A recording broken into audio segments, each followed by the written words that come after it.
Friends, this is Ayesha Fatima. Welcome to my YouTube channel. तो student, जैसा कि आप लोगों को पता है कि हम लोग क्लास 11th की फिजिक्स की न्यू बुक पढ़ रहे हैं जिसका नाम है Punjab education curriculum training and assessment authority.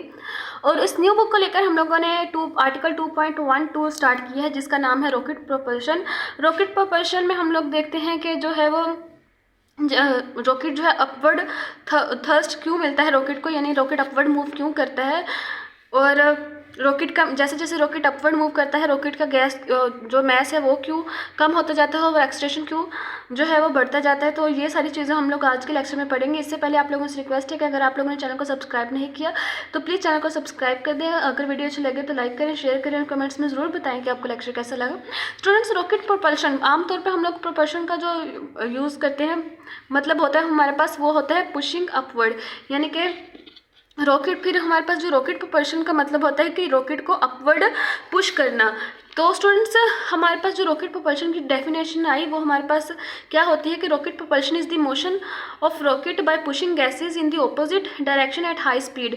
यानी कि स्टूडेंट्स, हमारे पास अगर रॉकेट है, हमारे पास रॉकेट जो है वो अपवर्ड मूव करता है, रॉकेट जो है हमारे पास अपवर्ड मूव करता है, तो रॉकेट में की जो गैसेज होती हैं वो ऑपोजिट डायरेक्शन में जो है वो पुश हो रही होती हैं हाई स्पीड के ऊपर। यानी कि जैसे जैसे रॉकेट अपवर्ड मूव करता है उसकी जो गैसेस होती हैं वो हाई स्पीड के ऊपर जो है पुशेस कर रही होती हैं, लेकिन ऑपोजिट डायरेक्शन में पुश कर रही होती है। यानी कि रॉकेट जो अपवर्ड मूव कर रहा होता है लेकिन उसकी जो गैसेस हैं वो डाउनवर्ड डायरेक्शन में पुश कर रही होती हैं।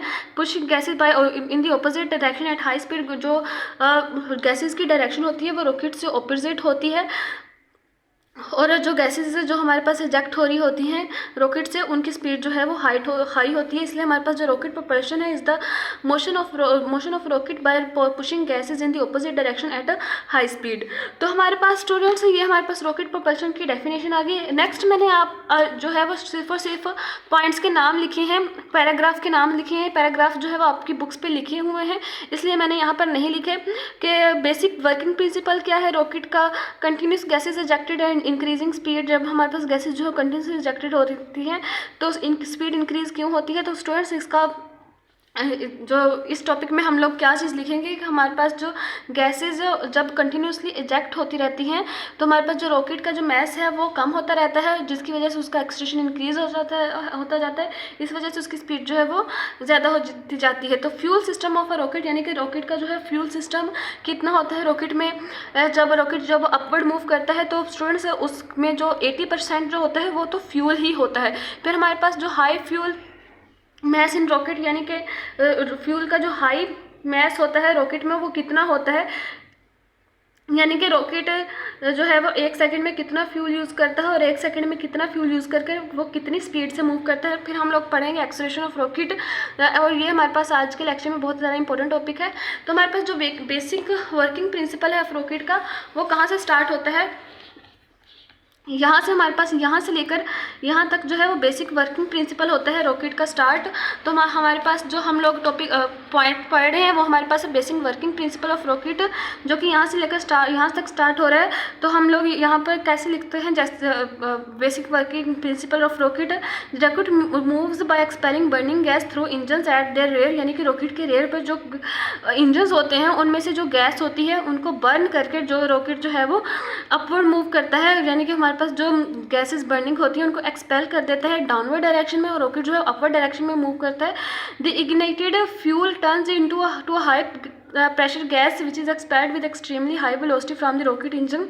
यानी कि हमारे पास जो गैसेस जो है वो डाउनवर्ड जो है वो पुश हो रही होती है, वो बहुत ही ज़्यादा हाई प्रेशर लगा रही होती है डाउनवर्ड डायरेक्शन में, जिसकी वजह से हाई वेलोसिटी के साथ यानी कि ज़्यादा प्रेशर लगा रही होती हैं गैसेस नीचे की तरफ एक्सपेल हो रही होती हैं और बहुत ही ज़्यादा प्रेशर के साथ एक्सपेल हो रही होती हैं और उन गैसेस की जो वेलोसिटी होती है बहुत ज़्यादा हाई होती है फ्रॉम द रॉकेट इंजन से उन गैसेस की वेलोसिटी बहुत ज़्यादा होती है। यानी कि रॉकेट जिस इंजन के साथ मूव कर रहा होता है उसकी वेलोसिटी तो होती है लेकिन जो गैसेस जो हैं वो डाउनवर्ड डायरेक्शन में एक्सपेल हो रही होती हैं उनकी वेलोसिटीज़ भी ये बहुत ज़्यादा होती है। The rocket gains momentum due to momentum of gas expelled from the engine but opposite direction. Students देखें, कोई भी चीज़ जब मोशन में होती है तो यानी कि उसके पास मोमेंटम तो होता है। अब यहाँ पर रॉकेट जो है वो अपवर्ड मूव कर रहा है, रॉकेट यानी कि रॉकेट जो है वो मूव कर रहा है। रॉकेट जो अगर मूव कर रहा है तो उसकी कुछ वेलोसिटी होगी, लेकिन उसके अंदर यहाँ पर जो उसकी गैसेज, ये हमारे पास जो गैसेज हैं जो इजेक्ट हो रही हैं, इन गैसेज की भी जो है वो गैसेज डाउनवर्ड डायरेक्शन में मूव कर रही हैं और इनकी जो स्पीड है वो बहुत ज़्यादा हाई है। रॉकेट इंजन से ज़्यादा उनकी स्पीड हाई है और ये जो गैसेस जो है वो कंबस्टन चैम्बर में बर्न होती हैं, फिर हमारे पास वो नीचे बहुत ही ज़्यादा हाई स्पीड के साथ मूव करती हैं और हाई प्रेशर लगाती हैं डाउनवर्ड डायरेक्शन में और फोर्स ऑफ ग्रेविटी को भी ओवरकम कर लेती हैं, जिसकी वजह से ये जो रॉकेट है ऊपर मूव कर जाता है। तो हमारे पास इन गैसेस का जो मोमेंटम होता है, यानी कि ये गैसेस भी मोमेंटम गेन करती हैं और रॉकेट भी मोमेंटम गेन करता है। रॉकेट भी मूव कर रहा है इसलिए रॉकेट का भी मोमेंटम होगा, गैसेस भी डाउनवर्ड मूव कर रही है इसलिए गैसेस का भी मोमेंटम होगा, लेकिन रॉकेट जो मोमेंटम होगा और गैसेस का जो मोमेंटम होगा आपस में ऑपोजिट होगा, क्योंकि रॉकेट जो है अपवर्ड मूव कर रहा है, गैसेस जो है वो डाउनवर्ड मूव कर रही हैं। ठीक है, तो हाँ इसलिए यहाँ पर ये लाइन लिखी गई है, rocket gains momentum equal to momentum of gases, यानी कि जितना हमारे पास गैसेस का मोमेंटम होगा रॉकेट का मोमेंटम भी उतना ही होगा। एक्सपेल्ड फ्रॉम द इंजन, वो गैसेस जो कि हमारे पास इंजन से एक्सपेल हो रही है, यहाँ पे हमारे पास इंजन है और ये जो हमारे पास गैसेस हैं ये एक्सपेल हो रही हैं बट इन ऑपोजिट डायरेक्शन, क्योंकि रॉकेट अपवर्ड मूव कर रहा है और जो गैसेस है वो डाउनवर्ड डायरेक्शन में फोर्स लगा रही हैं, तो इसलिए हमारे पास जो रॉकेट का जो मोमेंटम है और गैसेस का जो मोमेंटम है वो ऑपोजिट डायरेक्शन में होता है। नेक्स्ट यहाँ से हमारे पास जो टॉपिक 2 स्टार्ट हो जाएगा। इस टॉपिक 2 को स्टार्ट करने से पहले हमारे पास जो हेडिंग होगी, जब हम लोग लिखेंगे तो इस यहाँ से जो टॉपिक 2 स्टार्ट हो रहा है उसकी जो हम लोग हेडिंग लगाएंगे वो हमारे पास होगी continuous injection and increasing speed.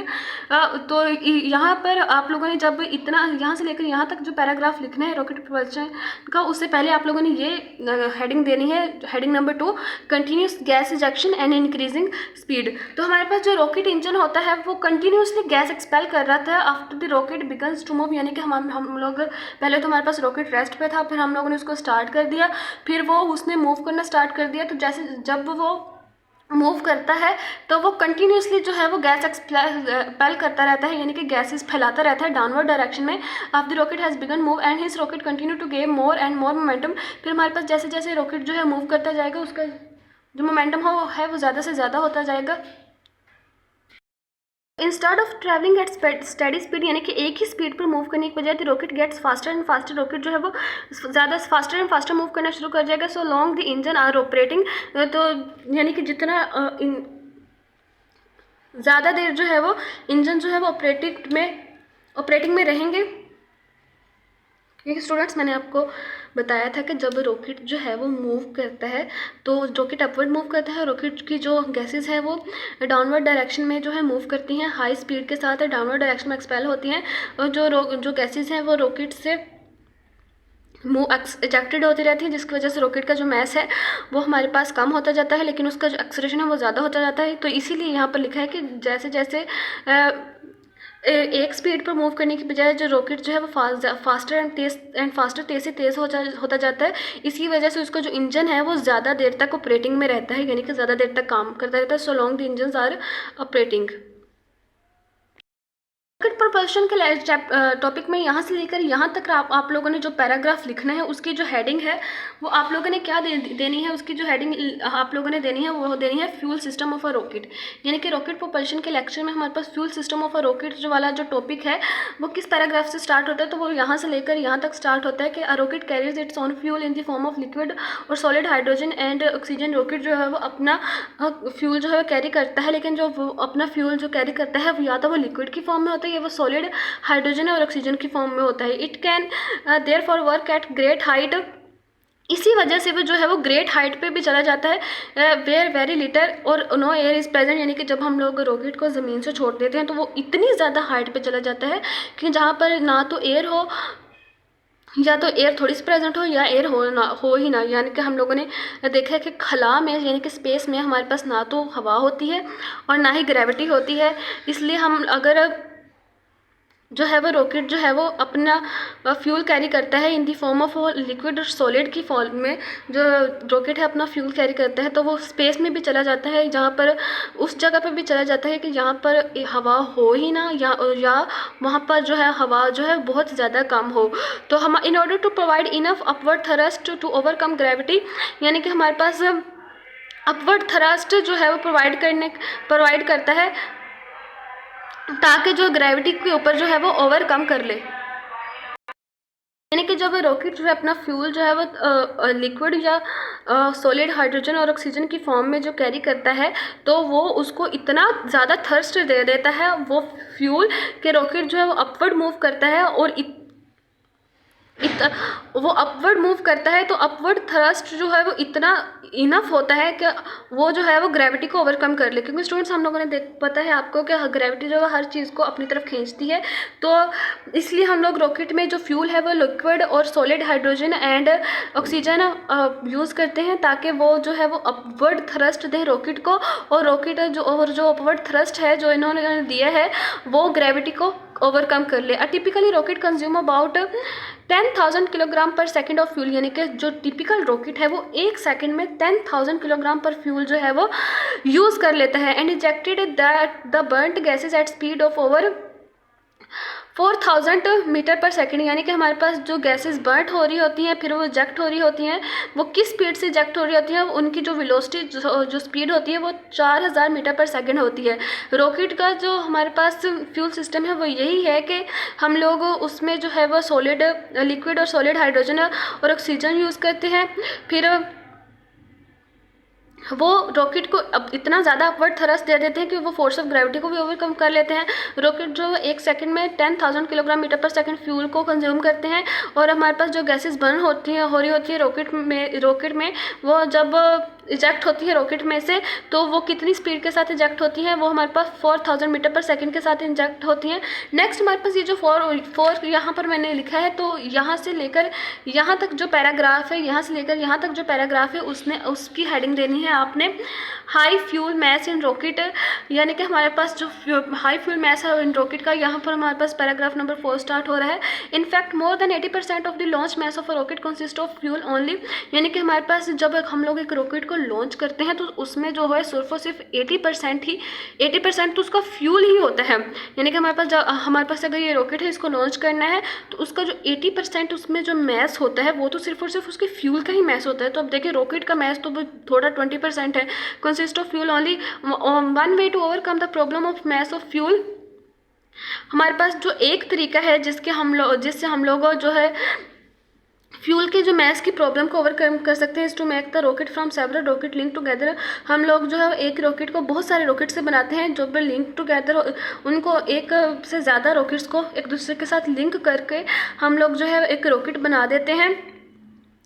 और फिर हमारे पास उनमें से जो सेवरल रॉकेट्स जिनको हम लोगों ने लिंक टुगेदर करके एक रॉकेट बनाया होता है, तो सेवरल रॉकेट्स में से जब एक रॉकेट का जो काम जो है वो ख़त्म हो जाता है तो वो डिस्कार्ड हो जाता है, यानी कि वो डिस्ट्रॉय हो जाता है, वो खुद ही डिस्ट्रॉय हो जाता है। When one rocket has done it's job, जब हमारे पास एक रॉकेट जो है वो अपनी जॉब डन कर लेता है तो it discard living other to carry the spacecraft. तो हमारे पास जो दूसरे रॉकेट्स होते हैं फिर उनको लीव कर देता है, यानी कि उनसे अलग हो जाता है और डिस्ट्रॉय हो जाता है। Discard living other to carry the spacecraft, वो दूसरों को स्पेसक्राफ्ट में जाने के लिए छोड़ देता है। Further up at ever greater speed, और जब हमारे पास वो एक रॉकेट जो है वो अपनी जॉब डन कर लेता है, वो डिस्कार्ड हो जाता है, तो हमारे पास जो दूसरे रॉकेट्स बचते हैं वो उनकी जो स्पीड है वो ज़्यादा होती जाती है, क्योंकि स्टूडेंट्स मैंने आपको यही बता रही हूँ कि जैसे जैसे मैस जो है वो कम होता जाएगा एक्सेलरेशन ज़्यादा होता जाएगा, जब एक्सेलरेशन ज़्यादा होगी तो स्पीड भी ज़्यादा होगी। नेक्स्ट हमारे पास यहाँ से लेकर जो है यहाँ तक हमारे पास ये जो पैराग्राफ है ये हमारे पास एक्सेलरेशन ऑफ रॉकेट है, ये बहुत ज़्यादा इंपॉर्टेंट पैराग्राफ है। तो स्टूडेंट्स जैसे जैसे मैंने आपको पैराग्राफ्स के नाम बता दिए कि हमारे पास अगर पहला पैराग्राफ है उसकी हेडिंग हम लोग लगाएंगे basic working principle of rocket for continuous gas ejection and increasing speed fuel system of a rocket. चौथा है हमारे पास high fuel system in rocket, फिर हमारे पास एक्सेलरेशन ऑफ रॉकेट। हमारे पास जो पैराग्राफ फर्स्ट है जिसका नाम है basic working principle of rocket, वो यहाँ से लेकर यहाँ तक स्टार्ट होता है। जो दूसरा पैराग्राफ है जो है continuous ejection and increasing speed, वो यहाँ से लेकर यहाँ तक स्टार्ट होता है। जो तीसरा पैराग्राफ है वो हमारे पास फ्यूल सिस्टम है रॉकेट का, जो कि यहाँ से लेकर यहाँ तक स्टार्ट होता है। और हमारे पास हाई फ्यूल सिस्टम है रॉकेट का, वो यहाँ से लेकर वो यहाँ तक स्टार्ट होता है। और पाँचवा हमारे पास जो है वो है एक्सेलरेशन ऑफ रॉकेट, जो कि यहाँ से लेकर यहाँ तक स्टार्ट होता है। स्टूडेंट्स, जब आप लोगों के पास ये रॉकेट प्रोपल्शन का अगर हमारे पास टॉपिक आ जाता है तो हम लोग फिर इसको इस तरह हेडिंग्स लगा कर लिखेंगे, क्योंकि अगर हमारे पास इनको हेडिंग्स लगा कर लिखेंगे तभी अच्छा एक्सप्रेशन पड़ेगा। अदरवाइज़ आपका लिखने का कोई फ़ायदा नहीं है अगर आप इस तरह सारी चीज़ें मर्ज करके लिख देंगे। तो हमारे पास एक्सेलरेशन रॉकेट का वो हमारे पास यहाँ से लेकर यहाँ तक है, लेकिन एक्सेलरेशन ऑफ रॉकेट में हम लोग इतनी सी इक्वेशन नहीं लिखेंगे, हम लोग इसको पूरा एक्सप्लेन करते हैं अभी कि ये इक्वेशन कहाँ से आई है।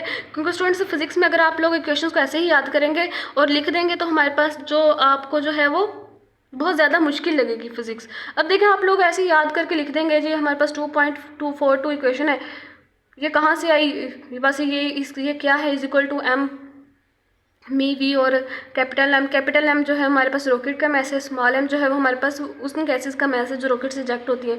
बस ये हमारे पास जो है एक्सीलरेशन है जी रॉकेट का।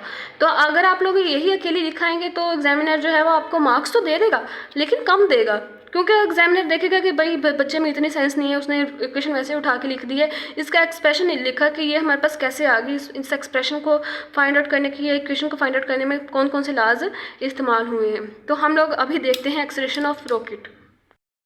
आज के लेक्चर में हमारे पास जो बहुत ही ज़्यादा इंपॉर्टेंट टॉपिक है रॉकेट प्रोपल्शन में, वो हमारे पास एक्सेलरेशन ऑफ रॉकेट है कि रॉकेट का एक्सेलरेशन क्या होता है। स्टूडेंट्स, मैंने आप लोगों को पहले भी बताया था कि जैसे अगर हमारे पास जो रॉकेट है वो अपवर्ड मूव इसलिए करता है क्योंकि उसमें जो गैसेस होती हैं वो इजेक्टेड होती रहती हैं, जो कि रॉकेट को अपवर्ड मूव करवाती रहती हैं। जैसे जैसे रॉकेट में जो गैसेस हैं वो इजेक्ट होती रहेंगी तो रॉकेट का जो मैस है वो कम होता रहेगा और रॉकेट जो है अपवर्ड मूव करता रहेगा। यानी कि हमारे पास जो रॉकेट में जो गैसेस हैं वो फ्यूल जो है वो बर्न होता रहेगा, जिसकी वजह से जो है हमारे पास रॉकेट है उसका जो मैस है वो कम होता रहेगा और उसके मैस कम होने की वजह से जो हमारे पास रॉकेट है वो उसका जो एक्सेलरेशन है वो ज़्यादा होता रहेगा। तो स्टूडेंट्स, हमारे पास अब देखिए, हम लोगों ने पहले ये भी कहा था कि जो रॉकेट्स जो हैं वो सेवरल रॉकेट्स को मिलाकर बनते हैं और हमारे पास जैसे जैसे एक रॉकेट का काम ख़त्म होता रहता है तो वो डिस्ट्रॉय होता रह जाता है। इसी तरह हमारे पास जो गैसेस हैं वो इजेक्ट होती रहती हैं रॉकेट में से, वो हमारे पास जब इजेक्ट होती रहती हैं तो रॉकेट का जो मैस है वो कम होता जाता है और उसका जो एक्सेलरेशन है वो ज़्यादा होता जाता है। तो हम लोग स्टूडेंट्स कहते हैं कि हमारे पास जो let M be the mass of gas ejected per second, यानी कि हमारे पास जो 1 सेकेंड में गैस इजेक्ट हो रही है वो हमारे पास जो उसका मैस है वो m है। यानी कि हमारे पास अगर 1 सेकेंड में जो गैसेस इजेक्ट होती हैं और एक गैस इजेक्ट होती है उसका जो मैस है m है और उसकी जो वेलोसिटी होती है वो v वेक्टर है। Let and v vector be the velocity of gases relative to rocket, यानी कि जो हमारे पास v है वो रॉकेट की गैस की वेलोसिटी है relative to rocket, relative to earth नहीं, रिलेटिव टू रॉकेट। यानी कि हमारे पास उसकी जो वेलोसिटी है गैस की वो रॉकेट के रिलेटिव होगी। तो हम लोग स्टूडेंट्स अब देखें, गैसेस मूव कर रही हैं, गैसेस जब इजेक्ट होती हैं तो मोशन करके ही इजेक्ट होती हैं। जब गैसेस इजेक्ट करती होती हैं वो मोशन करके इजेक्ट होती हैं, यानी कि वो मूव कर रही होती हैं। जब वो मूव कर रही होती हैं तो उनकी कुछ वेलोसिटी भी होती है। तो अगर उनकी कुछ वेलोसिटी होती है तो इसका मतलब होता है कि उसकी कुछ इनिशियल वेलोसिटी भी है और फाइनल वेलोसिटी भी है। यानी कि अगर वो मूव कर रही हैं तो उनकी कुछ वेलोसिटी है, यानी कि अगर उनकी वेलोसिटी है तो मतलब कि उनका कुछ मोमेंटम भी है। तो अब हमारे पास अब हम लोग मोमेंटम फाइंड आउट करेंगे। हमारे पास जो इनिशियल मोमेंटम है उन गैसेस का वो क्या होगा। इनिशियल मोमेंटम हमारे पास जो है वो 0 होगा। ये सारी चीज़ रहने ना देखें, इनिशियल मोमेंटम जो होता है वो हमारे पास 0 होता है क्योंकि हमारे पास जब रॉकेट रेस्ट पे है उसकी जो गैसेस हैं वो इजेक्ट नहीं हो रही, गैसेस इजेक्ट नहीं हो रही, यानी कि वो किसी भी वेलोसिटी के साथ जो है वो मूव नहीं कर रही, तो उनका कुछ भी मोमेंटम नहीं है जब वो इनिशियल स्टेट में है। तो इसलिए हमारे पास जो इनिशियल मोमेंटम होता है वो गैसेस का वो हमारे पास 0 होता है। फाइनल मोमेंटम होता है गैसेस का, वो क्या होता है हम लोगों ने अभी पढ़ा है कि हमारे पास जो गैसेज हो 1 सेकेंड में इंजेक्ट हो रही होती हैं, उनका जो मास होता है वो m होता है। और जब वो वेलोसिटी के वी वेक्टर वेलोसिटी के साथ मूव करती हैं तो हमारे पास मोमेंटम है वो vector p is equal to M V vector के इक्वल है। तो हम लोगों ने इसीलिए हमारे पास जो फाइनल मोमेंटम आएगा, यानी कि हमारे पास जो फाइनल मोमेंटम आएगा वो एम वी वेक्टर आएगा। Final momentum of gases ejected पर सेकंड जो है वो हमारे पास एम वी वेक्टर आ गया। हमारे पास जो चेंज इन मोमेंटम है वो गैसेस का, वो जो गैसेस रिजेक्ट हो रही है उनमें जो चेंज इन मोमेंटम आ रहा है वो क्या होगा। हम लोगों ने पढ़ा था कि जब हम लोग मोमेंटम में चेंज फाइंड आउट करते हैं वो हमारे पास M V F negative M V I की इक्वल आता है हमारे पास, यानी कि जो फाइनल मोमेंटम है हम लोग उसको इनिशियल मोमेंटम से माइनस कर देंगे तो हमारे पास जो चेंज इन मोमेंटम आ जाएगा। जब हमारे पास जो फाइनल मोमेंटम है एम वी वैक्टर, हम लोगों ने उसको इनिशियल मोमेंटम में से माइनस कर दिया तो हमारे पास एम वी वैक्टर आ गया। अब देखिए हम स्टूडेंट्स, हम लोगों ने ये कहा है कि Newton second law of motion में हम लोगों ने पढ़ा था जो चेंज इन मोमेंटम है वो अप्लाइड फोर्स के इक्वल होता है। अब देखिए हमारे पास जो change in momentum per unit time है, अब देखिए हमारे पास यूनिट टाइम भी दिया गया है पर सेकंड, तो हमारे पास जो चेंज इन मोमेंटम है पर यूनिट टाइम वो हमारे पास अप्लाइड फोर्स के इक्वल होता है। इसलिए हमारे पास ये जो एम वी वेक्टर है हमारे पास अप्लाइड फोर्स के इक्वल आ जाएंगी। और फिर हमारे पास जो है उसको इक्वेशन 1 का नाम दे देंगे। ये फोर्स हमारे पास कौन सी फोर्स है, ये फोर्स वो फोर्स है जिसके जो इंजन प्रोड्यूस करता है रॉकेट की बॉडी पर, यानी कि ये फोर्स वो फोर्स है जो इंजन जो है वो रॉकेट की बॉडी पर लगाता है, जिसकी वजह से रॉकेट जो अपवर्ड मूव करता है। और हमारे पास ये वही फोर्स है जो कि इंजन जो है वो रॉकेट की बॉडी पर लगाता है, फिर उसको अपवर्ड थ्रस्ट देता है जिसकी वजह से रॉकेट जो है वो अपवर्ड मूव करता है। This is equal to the thrust produce by engine on the body of rocket. तो हमारे पास जो मोमेंटम होगा वो दिस इज इक्वल, यहाँ पर मोमेंटम की बात हो रही है फाइनल मोमेंटम की, जो कि हमारे पास एम वी वैक्टर है। तो इस एम वी वैक्टर को दिस इज इक्वल कहा गया, this is equal to the thrust. Thrust हमारे पास क्या होती है, फोर्स होती है प्रोड्यूस बाय द इंजन, जो कि इंजन से प्रोड्यूस होती है on the body of rocket, rocket की बॉडी पर। तो हमारे पास जो F vector is equal to M V vector आएगा, इसको क्वेश्चन 1 का नाम दे देंगे।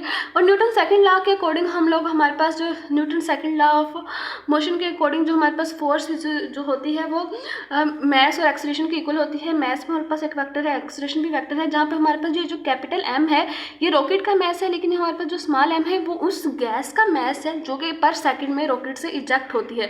Where M is the instantaneous mass of rocket, यानी कि हमारे पास इंस्टेंटेनियस मैस ऑफ रॉकेट है। इंस्टेंटेनियस का मतलब क्या होगा कि एक इंस्टेंट पे।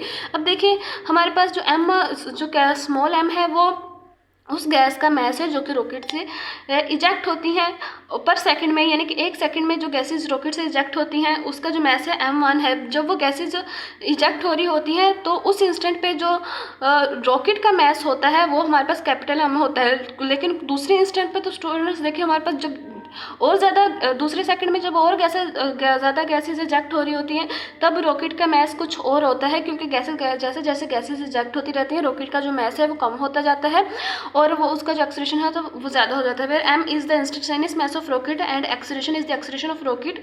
फिर हमारे पास जो एक्सीलरेशन है वो रॉकेट का एक्सीलरेशन है। हमारे पास जैसे हम लोग इक्वेशन 1 और इक्वेशन 2 को कंपेयर करेंगे तो हमारे पास M V vector is equal to M A vector के इक्वल आ जाएगा। हम लोगों ने इक्वेशन 1 और इक्वेशन 2 को कंपेयर किया तो हमारे पास M A vector is equal to M V vector आ जाएगा। हम लोगों ने जो है एक्सीलरेशन फाइंड आउट करना है, क्योंकि हमारे पास जो टॉपिक पढ़ रहे हैं हमारे पास एक्सीलरेशन ऑफ रॉकेट एक्सीलरेशन हम लोगों ने फाइंड आउट किया।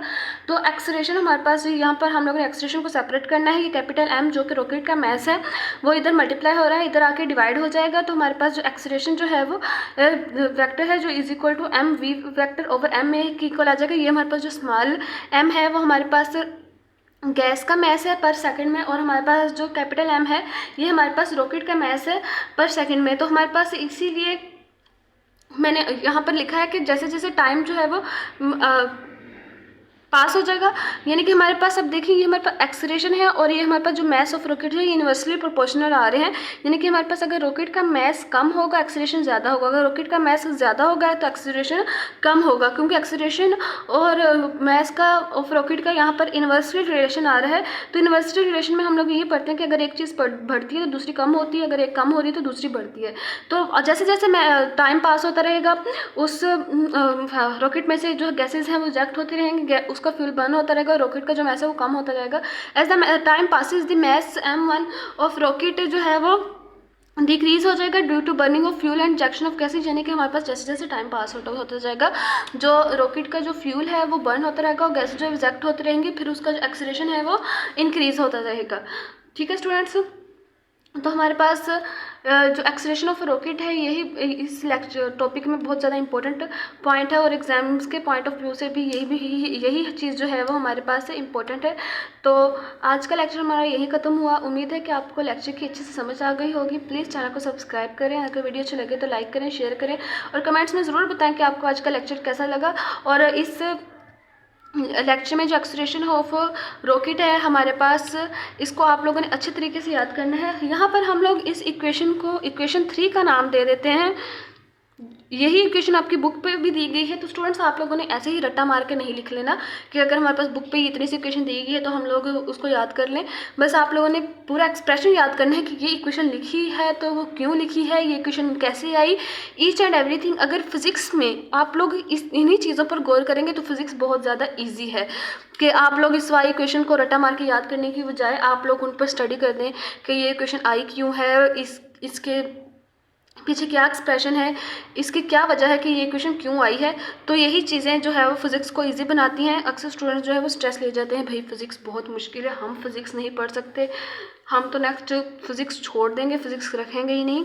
तो अगर आप लोग अपनी मिस्टेक्स जो है वो ठीक करेंगे, अपनी गलतियाँ ठीक करेंगे, यानी कि इक्वेशंस को जो है वो एज इट इज़ याद करने से के बजाय आप लोग जो है वो पूरा एक्सप्रेशन याद करें कि ये इक्वेशन क्यों आई है, इस इक्वेशन के पीछे क्या मतलब है, इस इक्वेशन के पीछे जो है कौन कौन से एक्सप्रेशन है, ये इक्वेशन जो है वो और इस इक्वेशन को बनाने में कौन से लॉज इस्तेमाल हुए हैं और इस इक्वेशन में कौन सा चीज़ वेक्टर है, कौन सी वेक्टर नहीं है। जैसे इक्वेशन में हमारे पास जो एक्सेलरेशन है वो वेक्टर है क्योंकि इसके एक्स कंपोनेंट भी होते हैं, वाई कंपोनेंट भी होते हैं, वेलोसिटी भी वेक्टर है क्योंकि इसके एक्स कंपोनेंट भी होते हैं, वाई कंपोनेंट भी होते हैं।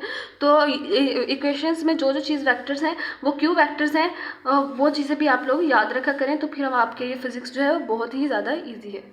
ओके स्टूडेंट्स, उम्मीद है कि आपको आज के लेक्चर की समझ आ गई होगी। प्लीज़ चैनल को सब्सक्राइब करें, अगर वीडियो अच्छी लगे तो लाइक करें, शेयर करें और कमेंट्स में ज़रूर बताएं कि आपको लेक्चर कैसा लगा। सब्सक्राइब कर दें प्लीज़, यहाँ पे मैंने लिख भी दिया।